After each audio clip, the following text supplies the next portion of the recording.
It looks like we've gone live. Hi everyone. Here we are for our Speaker's Corner preview. And here's Helene coming through the door. Helene, letters from my Bell. And Bill Moore. Hi, Bill. And Linda Tether. Hi, Linda. Diane. Hi, Diane. How are you? So good to see you all here for this Speaker's Corner preview. I'm Jennifer Jones from Tracking Down the Family, and I have two really great storytellers here with me today. And here's Jen Sharp. Hi, Jen. They're going to preview their stories that they will be telling later in the week on Speaker's Corner. So I have with me Jill Swenson from Memory Time History on Lake of the Woods, and Katherine Brodt from Diary of a Historian. I have been very much looking forward to this session because I'm a big fan of researching the places of your ancestors. Researching my family in that way has become really important to me, especially over the later years. So when I first started researching my family decades ago, hello, Barbara. Yes, all went well. We did have a few technical problems at the start, but everything worked well. So when I first started researching my family over four decades ago, I was collecting names and dates and building out this tree, and I just knew I was going to be finished in no time and it would all be done, and I was worried then what I would do after that. So that's how ignorant I was back in those days and how naive I was. So back then my perception of family history changed when I discovered that a cousin in the 19th century was murdered by her husband. And I discovered that on a headstone and then saw it on the death certificate. And of course I wanted to know more. And I think this was the first time I remember that I really did want to know more. I found myself building out the story. And then, of course, we have to have the bones before we can start building out the story. So I'm not saying don't do that. Get all the facts, get all the dates, as we all do. So then I was on the path of building out the story. And then I wanted to know, most of my ancestors came to Australia, so I wanted to know what their life was like, where they came from. And being on the other side of the world, as I am, I didn't know much about these places. So that set me on the path of, researching the places. But I'm sure my guests will know probably more about all this than I do. So I might just hand over and let them tell you their thoughts on, researching the people in your family in their place.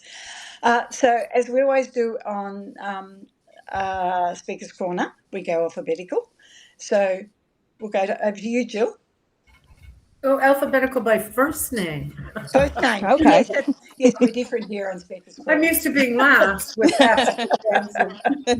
Yes. So I'll just be very brief in introducing the place where my ancestors lived that I have focused some of my research on. And that place is in northern Minnesota along the Canadian border. There's a chimney at the top if you look at a map of Minnesota. It's a strange looking, it looks like a jigsaw puzzle piece sticking out of above the 49th parallel. And that's the area I'm looking at.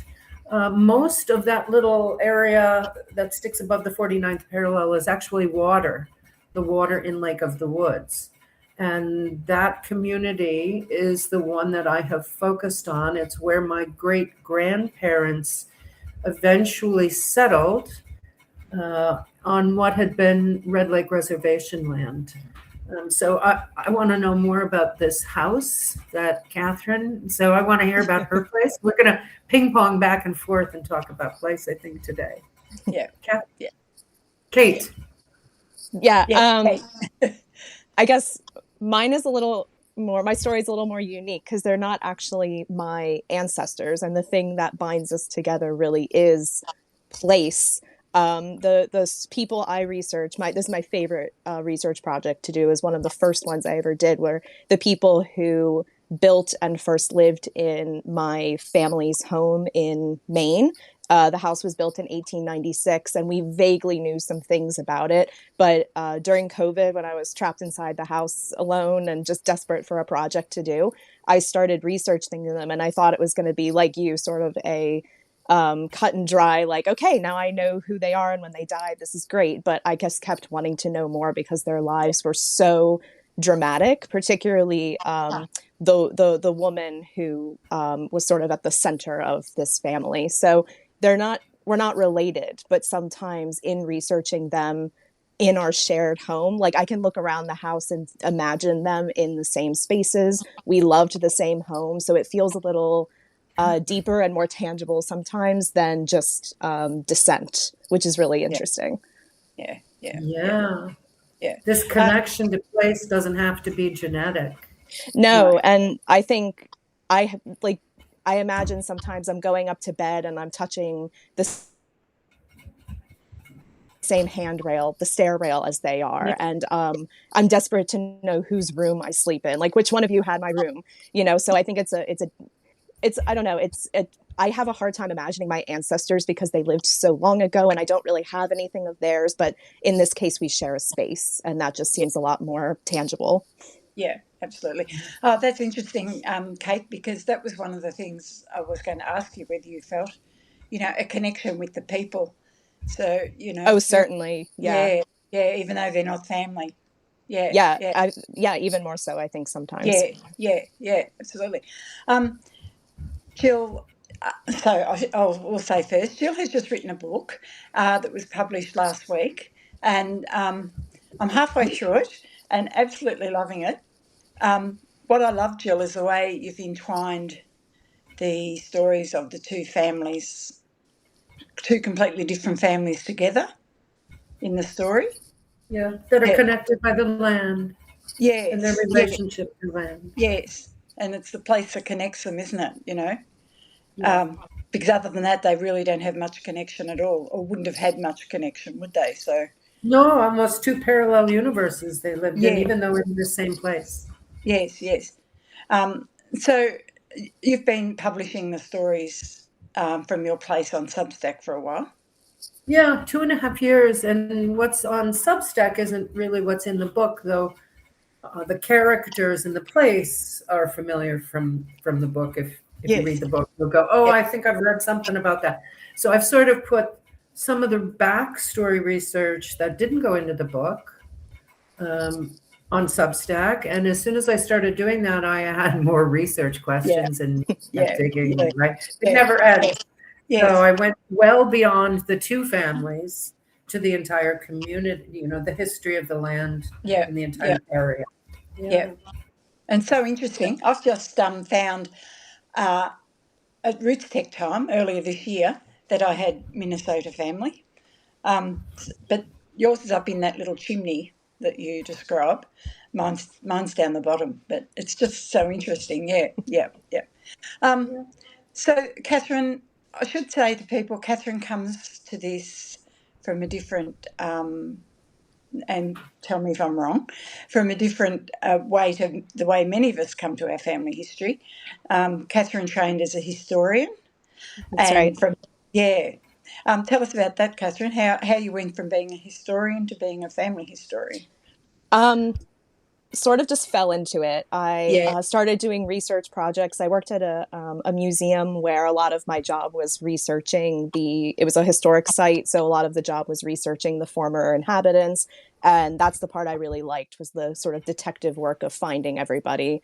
And I took a class in genealogical research to sharpen those skills and just kind of realize that this is a whole world that I find just as interesting, especially when you combine the two. Like I often find that it's so much easier for me to combine how I learned to research history and then what I've learned researching genealogy. Yep. I just think you get such a complete picture, which sounds like something we all agree on, that you have to sort of get the meat on the bones and contextualize the story if you're really going to understand everybody.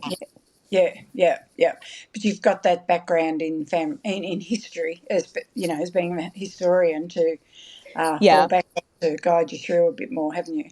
Can Yeah, I ask and what site that was, Kate, that you worked on? A historic site? yeah, it's a old plantation house right outside of Washington, D.C. called Marietta House Museum, and it was the home of a Supreme Court justice.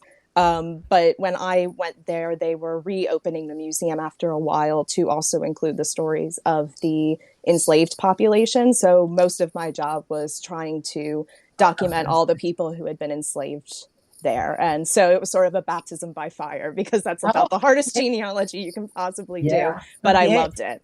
I fell in love with it right away. Yeah. And is that where you got hooked? Is it into the genealogy part of things?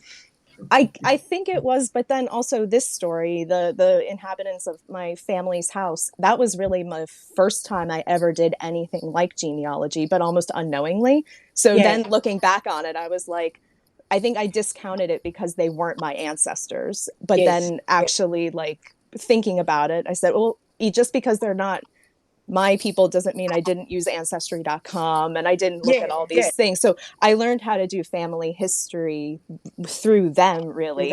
And then later on realized what I had been doing. Yeah, yeah. And the house in Maine has always been lived in. It's always been a private residence. Yeah, it was the family I researched actually built the house. So there was something on the site before, and then in 1896 they bought the land and built the house.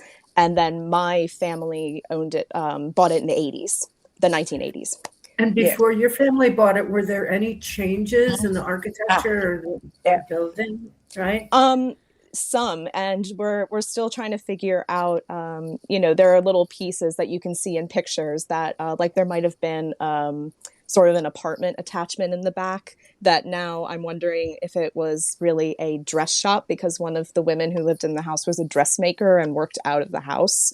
But the only way you can tell that is through old pictures. There's not a ton left of that structure. And then sometimes, I'll be wandering the house, like while I brush my teeth, just kind of looking around. And I'm like, oh, that's interesting. That trim doesn't match. I wonder why. And trying to imagine all the changes over the years. So it's something that we're still trying to figure out physically. But no, you look at pictures of even the entire street and it looks remarkably the same from the 1890s to now. Right. And so have you worked with the architectural historian who knows the local history of houses and stuff? There's it's a really small community. So there's one historical society and they have a wealth of pictures that I've drawn on over the years. But then also my dad is actually a builder, a contractor who's a history nerd as well. So just listening to him talk as he walks around is really, really entertaining. Yeah. And I know about research from my side of the world. Is there plenty of information for you to find? Is it difficult to research a house in the USA? Like, are there deed records and? I don't know if you agree, Jill, but I think it depends on where you are. Like, I found it really easy in the county where my house is because everything's been digitized recently. So I really didn't have to go anywhere. I didn't have to order any records or anything. I don't know if it's different where you are, Jill. It's totally place dependent. Yes. Yes. Because you visit your place quite often, Jill. Yes, just about every year. I didn't go the first year of COVID, but every summer I've gone back up north since 2014. I hadn't been back since the 70s when I returned in 2014. That was after my mom died. And I went up to visit her sister and my cousins. And that's when I discovered all this history I had inherited that I didn't know about. Yeah. So your cousins and your family, they're all still there? My aunt has passed, but I do have cousins still in the greater area. A few in Warroad, but around in Roseau and little towns nobody's ever heard of in the country doing farming and still in the area. So just tell me, once again, from my side of the world, I know nothing about this area. Just tell me a little bit about the area. It seems quite isolated, is that right? It is rather remote. It is south of Winnipeg, but that's across the border, of course. So that's probably the closest metropolis. It's between Fargo and Duluth, or near airports, and It's a 6-hour drive north of the Twin Cities, Minneapolis, St. Paul area. Right. So it is rural, definitely, and always has been rural. Though the early history, the fur trade was 1820. John Jacob Astor had a trading post there. And then commercial fishing towards the end of the 19th century. And settlers didn't really arrive until what was called reserved unceded in Red Lake Indian Territory until 1902, when it was open to homestead claims. And by then, commercial fishing had come to an end, and timber continued as a major, but it became quite a metropolis. In fact, the advertising at the turn of the century for this new town was that it would be the Riviera of the Midwest. And is it? And no, although it is certainly a lovely place to visit. Yeah. Right, but it attracted a lot of settlers. And it today, it is known for hockey and for walleye fishing. Sports fishing has replaced commercial fishing, tourist destination. Yes. And of course, for the one major employer in town, which is Marvin Windows, which is a family-owned business. Many people in the United States see their yellow trucks driving across the interstate. They're a high-quality window manufacturer and have been in business, 1946, I think, is when they started manufacturing windows as a way to keep veterans coming back from World War II employed during the winter season when they couldn't be out being lumberjacks. Right. And and it has continued to this day. It is, and they're hiring. If anybody is seeking a high quality of life with a great paying job, it's quite the location. Yeah.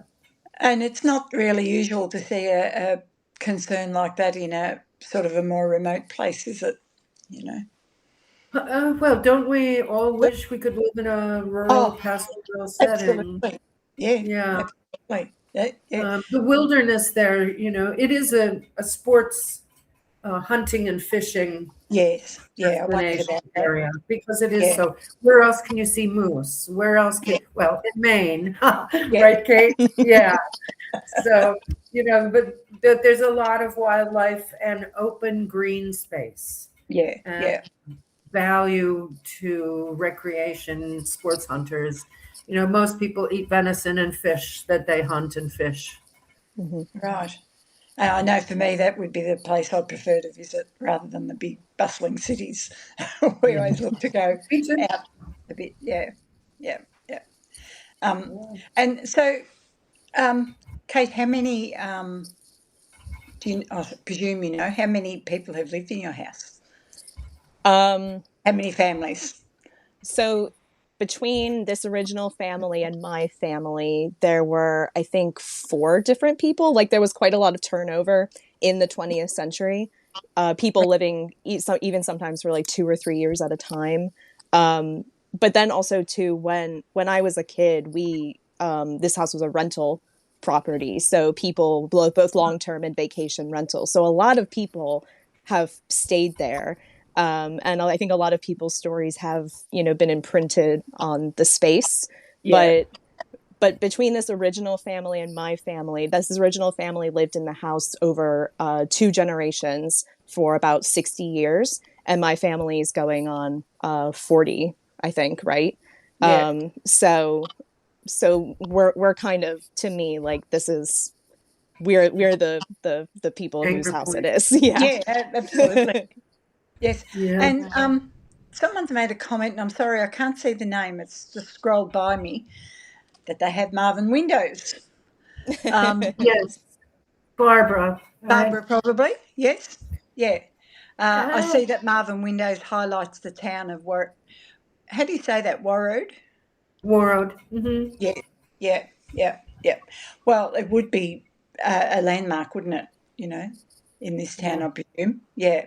The other big employer is Polaris in Roseau, which makes snowcats. We call them snowcats in Minnesota. For those of you in Australia, they're snowmobiles, these little sleds on conveyor belt things that run across the tundra. Yeah. So does it snow there, does it? Oh, yeah. I remember the only time my parents were crazy enough to take us up over the winter holidays. Yeah.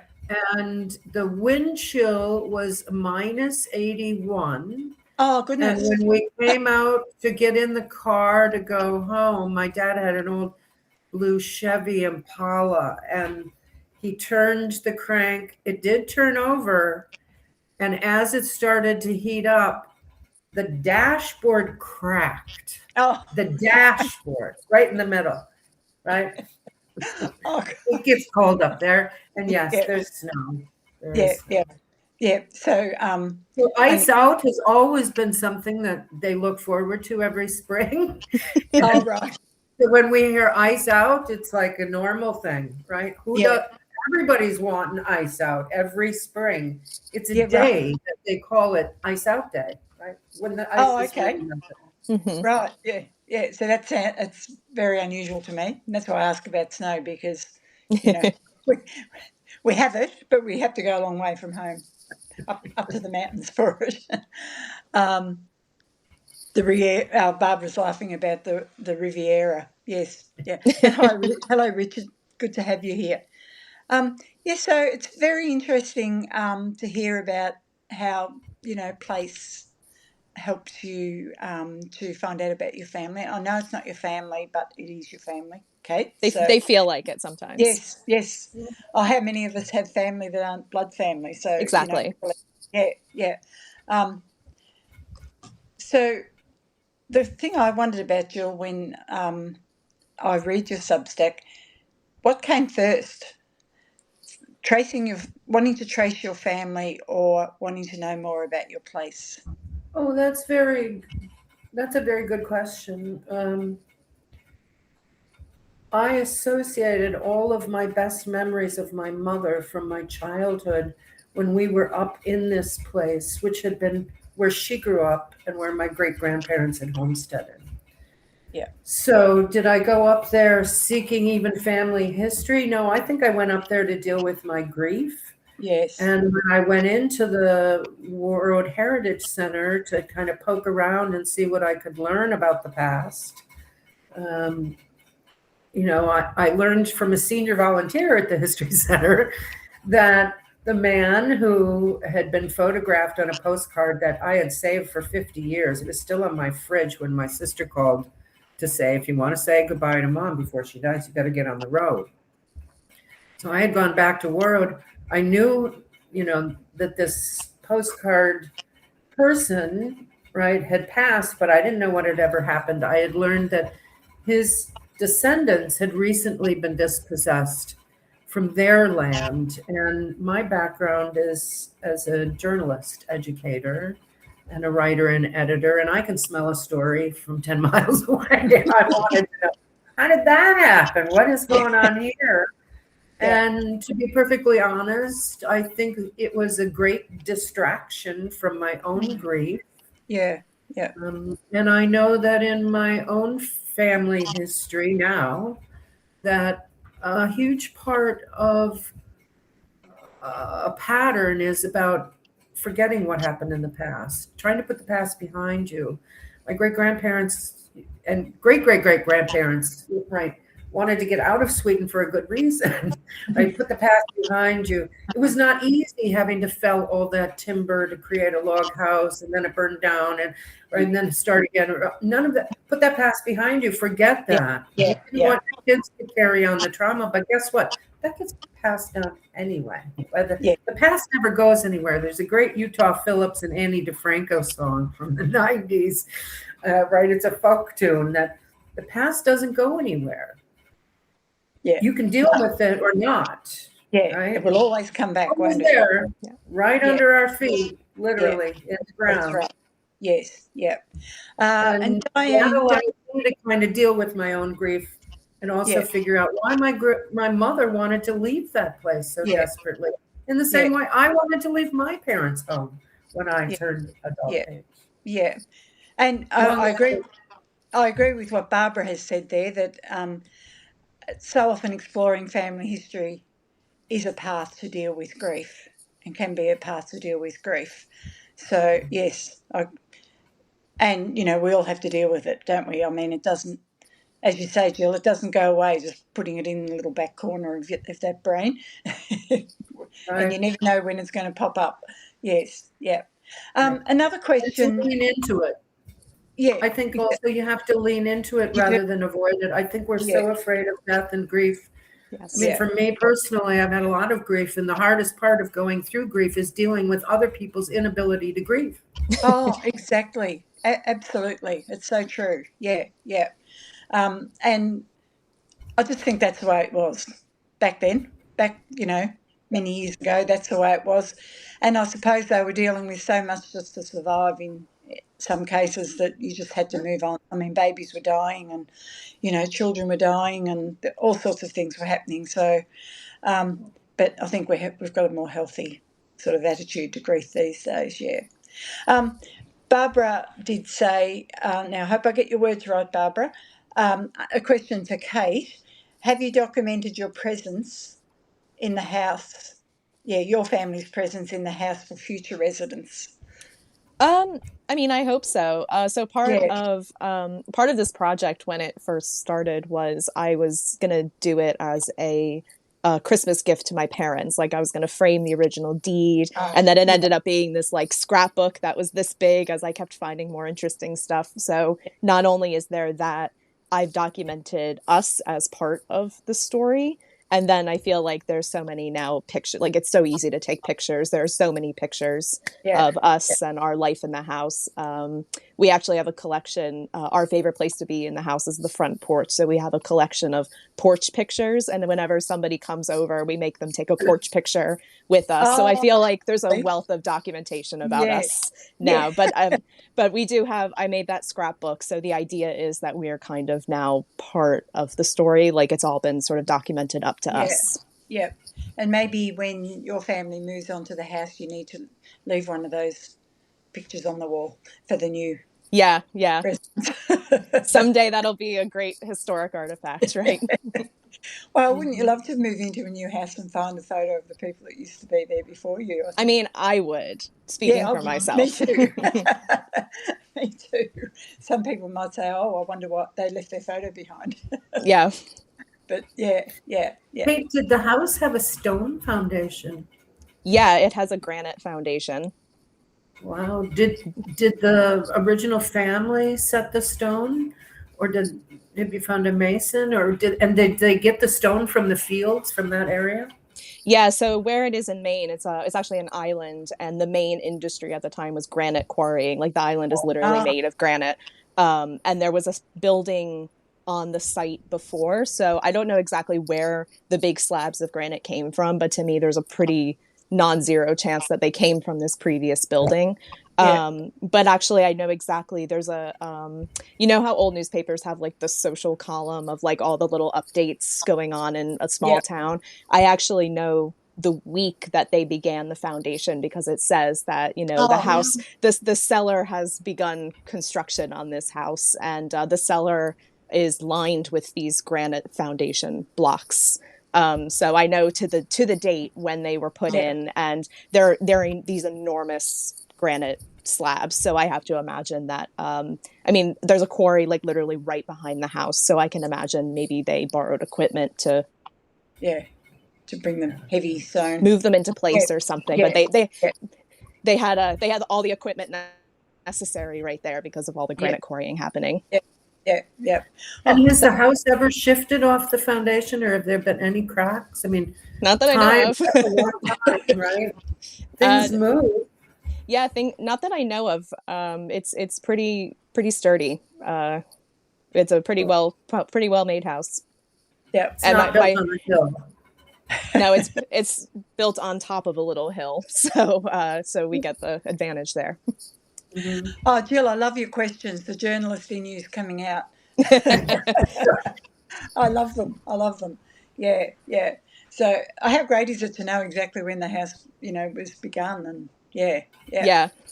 Yeah, yeah. Well, I think you can all see we're in for a treat on Thursday or Friday, wherever you are in the world. So I'd like to thank Jill and Kate just so much for coming along and just being so open and willing to step up and, give us a preview and to come along on Friday for me, to tell us their story in full. And as you can tell from we've just had tiny little snippets today compared to the full story. But, later in the week we'll get the full story, and that will be on Zoom. So I must say it's a free event. But you do need to register so you can get the Zoom link. So everybody, don't forget to register, pop along and register for the event, come along and catch up with the full story that Jill and Kate will tell us. And I'm sure they're going to keep us in thrall, because I know there's a lot more to these stories than what we've heard today. Thank you, Jennifer, for hosting. Yes, thank you so much. Oh, no, it's my absolute pleasure. So the only other thing I would like to say is thank you to everyone who has come along. Yes, thank you. Yes, thank you so much, everyone, and for bearing with us with a few technical difficulties in the start. And there's Mama Carol. Hi, Mama Carol. We're just at the end, but you'll be able to catch up on the recording. Yes, so we will see you all at Speaker's Corner on Thursday or Friday, depending on your time zone. And Barbara's busy in the background taking notes, so she'll put links to everything in the notes. So thank you, everyone. Thank you, Jill and Kate. Much appreciated. Bye-bye. Thank you. Bye. Bye.